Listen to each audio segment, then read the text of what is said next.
All right, so let's talk about using PokerTracker 4's default HUD to exploit your opponents. One of the things I really like about the HUD, it's very minimal, just 2 rows and a minimal number of stats. But all of these stats are super useful, except for one, which we'll talk about in just a sec. In the top row of the note editor, there is, or I'm sorry, of the default HUD, there's the note editor. We've got VPIP, PFR is next, 3-bet preflop, and then Cbet on the flop. On the second line, the villain's name, the number of big blinds the player currently has, fold to flop Cbet, and then the total number of hands abbreviated. Now, these are all great. I'm going to go through them one at a time, how I use them to exploit my opponents, or first to understand what my opponent's tendencies are, and then, of course, to exploit them from that point. So first, on the top left is the note editor. I love the note editor. I use it for every single one of my opponents. Probably the number one thing that I do, when you pop open the note editor, you can assign a color code to their HUD panel. So I use green to denote fishy players, yellow are tight aggressive players, orange are the more loose aggressive, maybe sometimes maniacal players, and I use red for very tight players, maybe somebody who VPIPs less than 10%. And speaking of VPIP, we'll get to that stat in just a second. But I really like just that feature because seeing that color clues me in right away. I don't even have to look at stats. I just see the color, I know I've got a fish. I see the orange, I know that they're loose aggressive. I see yellow, I know that they're a tight aggressive player. It allows me to start formulating a pre-flop and a post-flop plan against them right away without even thinking about numbers, right? The other thing I like about the note editor is the auto-generated notes. At the bottom of the note editor, it tells you things like what the players do overall, overall statistics, pre-flop stats, flop stats. You can see sometimes players called 3-bets out of position with ace-10 suited and queen-10 off. When you see things like this, notes like this, it helps you to exploit them in the future. Now that I know this player can call out of position versus a 3-bet with queen-10 offsuit, what should I be doing? I should probably be 3-betting with king-queen suited, king-jack suited, ace-queen, ace-jack, ace-10 suited as well against a player like this. So that note editor makes it really useful because it remembers, you don't have to see these hands. It remembers the ones that get to showdown, and it puts an important note down there, which at some time it can help you out.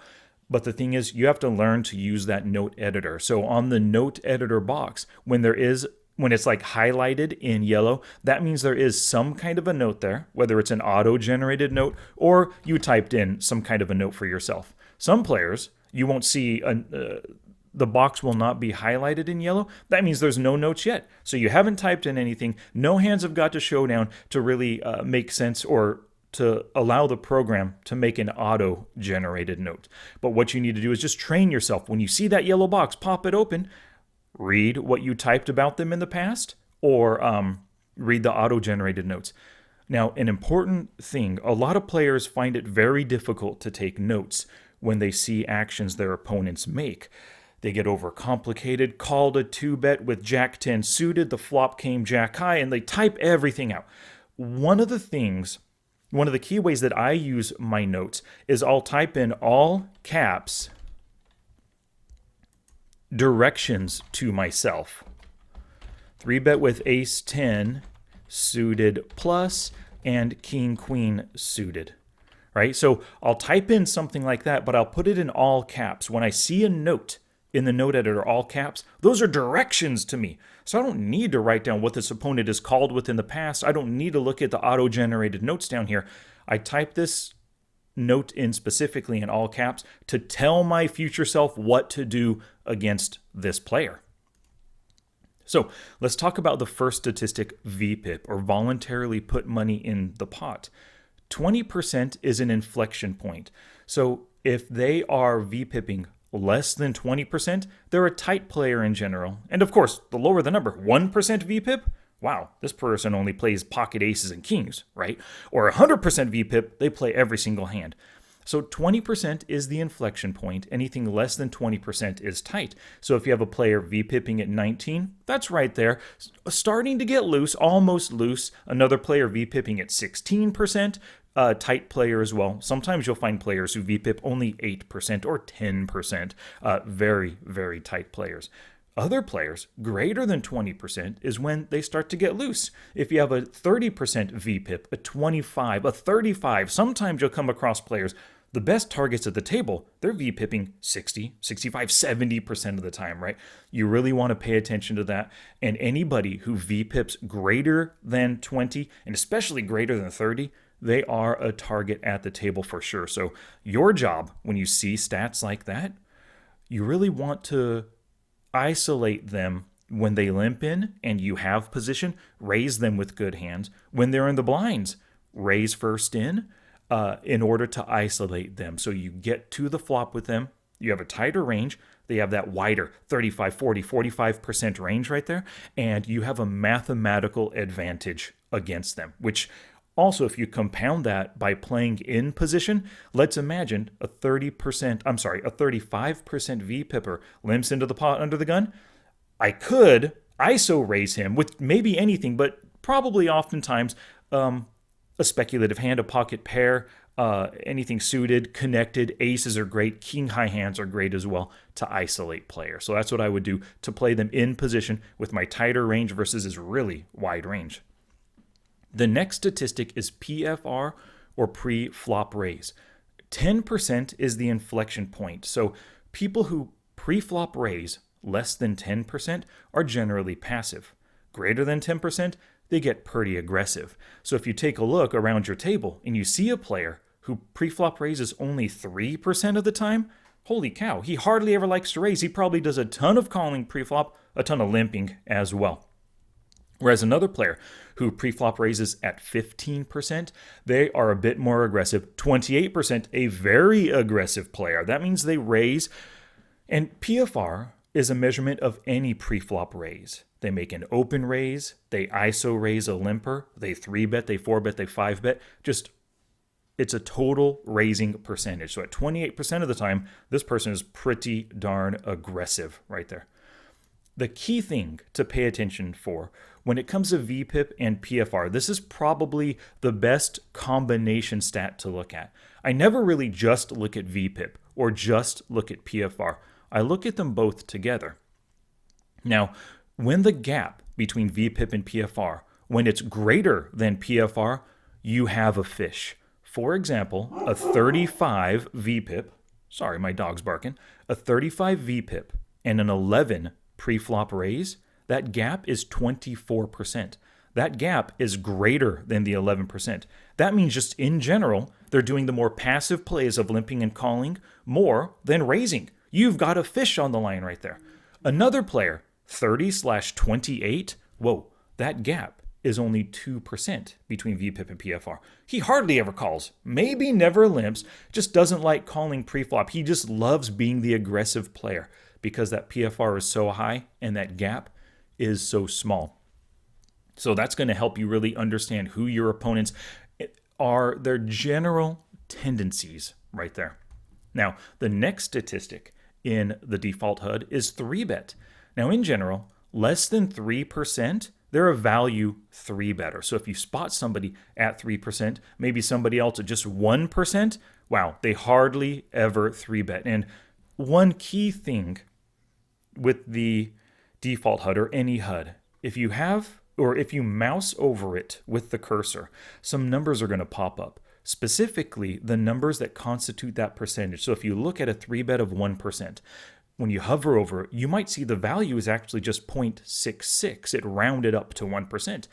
And he's only 3-bet 2 out of 303 times.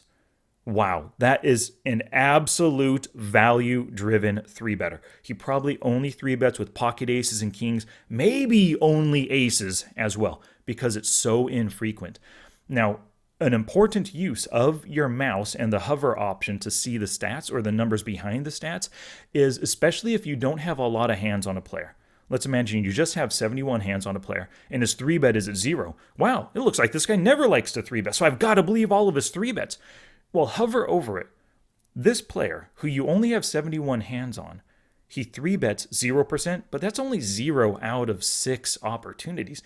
He hasn't had a lot of chances to 3-bet. And in those 6 spots, maybe he was dealt 4-5 offsuit and Jack 3 offsuit, just things that he doesn't want to 3-bet. So don't necessarily treat any stat just on face value and use that to exploit 100%. It's always a good idea to hover over the stat to see the numbers behind it to really clue you in. For the most part, any number that's over 30 opportunities or higher is pretty darn reliable. So if this player's 3-bet was 0% over 30 opportunities, yeah, he doesn't like to 3-bet. He's probably closer to that 1% 3-better. He just hasn't been dealt pocket aces or kings with the opportunity to 3-bet yet.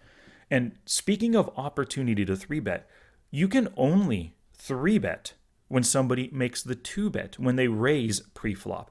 Well, take a look around your table. Maybe this player just doesn't have a ton of opportunities to 3-bet. That's why it's so low. We've got somebody, maybe they 3-bet at 3%. I'm sorry, they open raise at just 11%. Pre-flop raise 11%. That's very low. You have an unknown player. Maybe you have a pre-flop raise at 13%, another one at 3%, and the player to your direct left only pre-flop raises 15%. With such infrequent raisers at the table, some players just don't have a lot of opportunities to 3-bet. So pay attention. Hover over every number at the statistical extremes, 0%, 100%, to see what that number truly is made up of. Now, the last stat at the end of the default HUD, line 1, is Cbet on the flop. Really important one to look at. Now, a flop honest C-better C-bets at less than 40%. That means they probably only C-bet with really strong hands, like top pair or better. If you see a C-bet at 25%, you hover over it. Oh, it's really low, but it is only 1 out of 4. But that's kind of indicative. 4 opportunities to C-bet. He's only C-bet once. He's probably a pretty honest C-better, at least for now. So less than 40% is honest. A bluffer is often less than or greater than 65%. C-bet at 70%, which is 7 out of 10. Yeah, this person likes to bluff.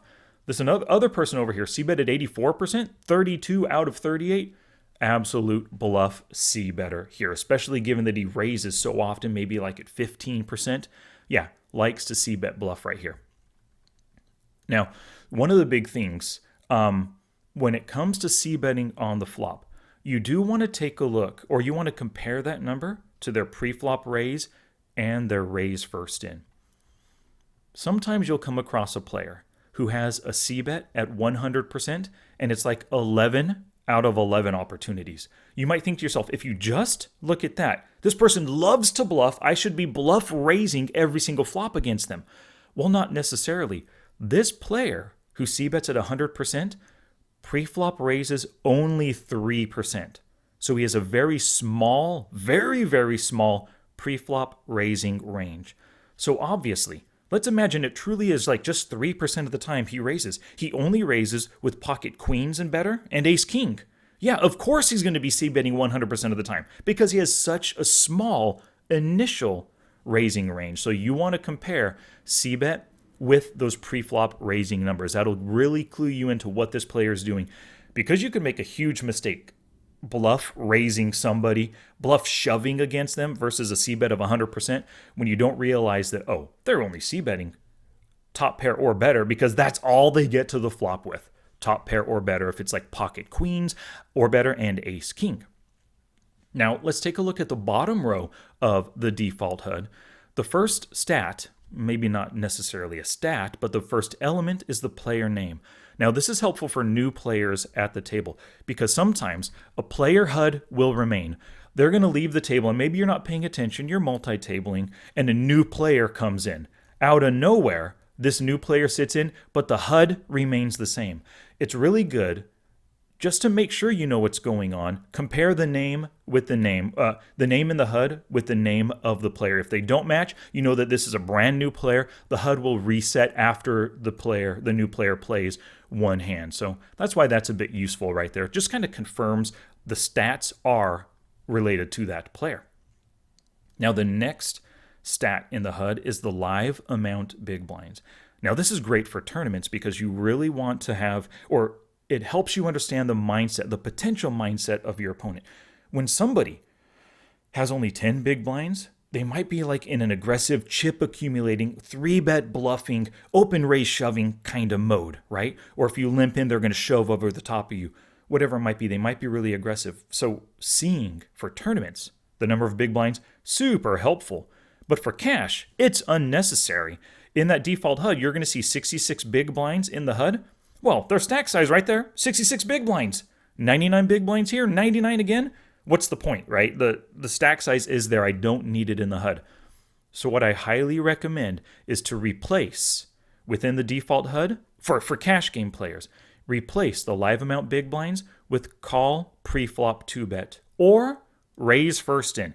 Either one of those, just replacing one for one, or removing that one stat, the live amount big blinds, and then replacing it with both stats. Whatever you want, but these are very useful because that call pre-flop 2-bet, if it's greater than 20%, you have a fish on the line. It's kind of like noticing that the gap between VPIP and PFR is greater than PFR, like we talked about earlier. That's a fish, or that's a sign of a fish. That's your target at the table. Also, call pre-flop 2-bet as a total. If it's greater than 20%, you have another fish on your hand. So you want to find those. When you find those players who are great targets, like I said before, ISO raise them in the blind. So enter the pot with anything good, anything playable against them for a really awesome combination. If you find somebody who calls the pre-flop 2-bet greater than 20%, which greater than 20% just means they're calling a ton, especially out of the blinds. But if you also see their fold to flop Cbet is greater than like 60%, awesome. You've got a player that just needs to see the flop. They call way too often, but they're quick to fold on the flop. That's a money-making machine right there. You open raise, they call in the blinds, the flop hits, they miss, you Cbet, they fold, wham, bam, thank you, officer. So make sure, look for that combination statistic. The second one that you can replace live amount big blinds with is raise first in. Now, if somebody's raised first in, it's related to the pre-flop raise number. But this specifically is the action is folded to them. How often do they raise first in?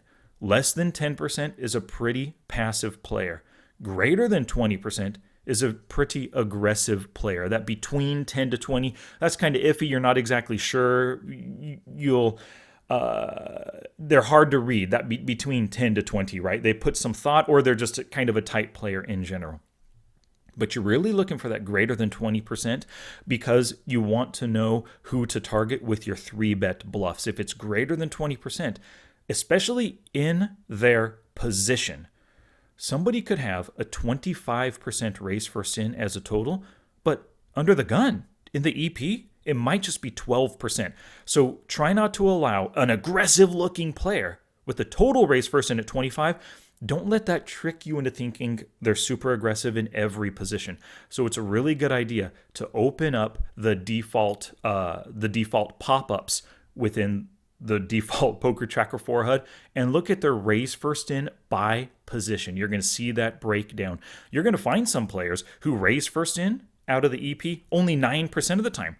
Some other players who raise first in a ton, you're going to find that they raise first in 25% of the time. You can target them with 3-bet bluffs in the EP, but the 9% raisers, you probably don't want a 3-bet bluff their early position raise. All right, so the next statistic in the default HUD on the second row is fold to flop Cbet. They are honest if they fold 60% of the time. That means that players at 62% fold to flop Cbet, 66, 63%, 100%, depending on the samples, right, on the sample size, you want to Cbet bluff them a ton because they're folding so often. Now, if they are folding so often, if you flop the nuts, you flop the nut flush, you probably don't want to bet because they're going to be quick to fold unless they flop the second or the third nut flush, right? But if you flop top set and you want them to stay in, either check, give them the opportunity to bluff into you, or maybe bet small, 1/3, 1/4 pot or something to try to convince them to stay in. So seeing a high number in fold to flop Cbet, it's great for bluffing, but it also helps you make a little bit more sophisticated value proposition plays. Now, if their fold to flop Cbet is less than 40%, they are a sticky player. If they call a ton pre-flop and hate folding, you generally don't want to bluff them, but when you hit that top set, when you hit that nut hand, maybe value bet a little bit bigger to try to get value because they're sticky. They hate folding on the flop. So get value while the getting's good. Now, the last stat in the default HUD is hands abbreviated. And it's abbreviated because if you have 5,974 hands on a player, you don't need to see 5,974, right? 6.0K or 5.9K, whatever it says abbreviated, is perfect for that. Now, in general, you can start using HUD stats at any time against your opponents. If you only have 10 hands on a player, but he's VPIP'd all 10 hands, you know you got a fish on the line, right? Like, what are the chances that your first 10 hands at the table are all worthy of playing, of calling, of three betting, of open raising? The chances are very small. So even at 10 hands, you can start utilizing some statistics. Now, when I say utilizing some statistics, pre-flop statistics are more useful sooner in your history with an opponent than post-flop statistics, right? Because every hand, whether you dealt 4-5 offsuit or Jack-4 offsuit or Ace-King suited or pocket tens, you're going to see that pre-flop action. You're going to get an opportunity to make a play. So pre-flop statistics accumulate more quickly than flop, then turn, and then ultimately the river stats are the ones that accumulate least frequently, right? Because the least number of hands get to the river, but every single hand sees that flop act or pre-flop action. So I would say you truly can, even at 10 hands on a player, not at 0 hands, but at 10 hands, you can definitely start exploiting some pre-flop statistics. Now, as you get to more hands, 50 to 70 hands, 90 to 100 hands, now some of those post-flop statistics start to gain relevance, but definitely the pre-flop. At 100 hands, they're pretty darn reliable, especially for anything related to the first raise, the 2-bet, whether they're calling, whether they're limping, whether they're making that first raise, very reliable. But 3-bet stats and 4-bet stats, because those don't happen as often, you might need quite a few more hands, anywhere from 500 to 800 to up to 1,000 hands or more to get a reliable read on 4-bet stats. Or 3-bet stats as well. But one of the great things is you don't need to have a ton of hands. Hopefully, some of the hands get to showdown. PokerTracker 4 is going to pick up on this, and they're going to see that a player called 3-bets with specific hands, that another player maybe made 3-bets with specific hands, or 4-bets as well in those auto-generated notes of the note editor. Alrighty. Thank you so much for watching the video. I do appreciate you your eyeballs on this one. Now go out there and start using the HUD more to exploit your opponents. Take care.